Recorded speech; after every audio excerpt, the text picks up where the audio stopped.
Is there a best body for fighting, or do you just adapt your style to whatever body you have? Exactly. Fighters come in all different shapes and sizes, from tall and lanky to short and stocky. But what truly is the best body type for MMA? For today's video, we'll be breaking up fighters into 3 different categories: strong and compact, long and lanky, and soft and full-bodied, and comparing the pros and cons of each body type to see which one comes out on top. When I think of strong and compact fighters, the first people that come to mind are fighters like Sean Shirk, Matt Hughes, Kevin Randleman, Kevin Gastelum, Yoel Romero, Uriah Faber, Tyrone Woodley. Coincidentally, these fighters are all wrestlers that make great use of their stocky builds to their advantage. Some pros of this body type include being able to carry more muscle on their frames, which can be used to generate explosive power. Being stocky can also be an advantage when escaping submissions on their legs and arms and neck because there's nothing to grab. However, shorter limbs can leave a fighter at a disadvantage when it comes to striking. In contrast to the stocky build, we have the tall and lanky fighters. And while some of these guys can be ripped and packed full of muscle, they usually tend to sport a lean and skinny build, perfect for striking with their longer arms and legs. And because they often carry less muscle, which requires a lot of energy, lanky fighters may also be more efficient,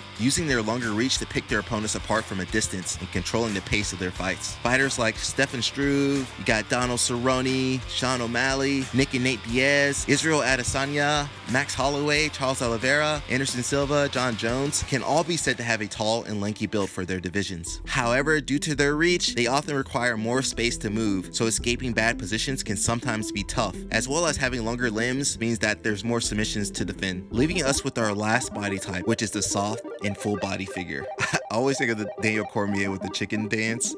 These are the big boys, the heavy hitters, and while they may not sport a six-pack, they are probably the most scary fighters on the planet, which includes fighters like Mark Hunt, Roy Nelson, Fedor, Tank Abbott, Daniel Cormier, Josh Barnett, Johnny Hendricks, Cain Velasquez, etc. And these guys are known for their knockout power. Bigger fighters tend to have more muscle mass in addition to fat reserves, which helps give them a stronger center of gravity that adds more weight to their punches. However, the downside to the extra size is that it impacts their conditioning, so going for longer rounds can be difficult. If we look at past champions from the UFC, we can kind of sort them into these 3 main categories. And what I found out was that most of the male UFC champions fit into the tall and lanky category, with the full body type coming in second, and then in third we got the stocky build. So what are your guys' thoughts on the best body type for mixed martial arts? I think there's the best body for basketball, the best body for football. Well, it depends what position you're playing.